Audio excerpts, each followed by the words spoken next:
Hello, in front of me I've got Glorious GMMK. In this video I'll show you how to set custom per key RGB.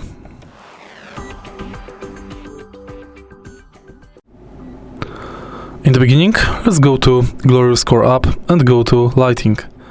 Select custom per key, and here firstly select quick selection between WSAD, arrows, F keys, modifiers, alphas, numbers, lights, batch or all.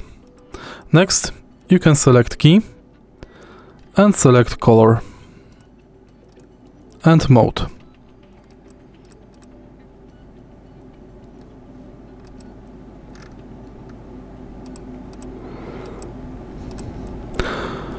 If you find this video helpful, please leave like, comment and subscribe.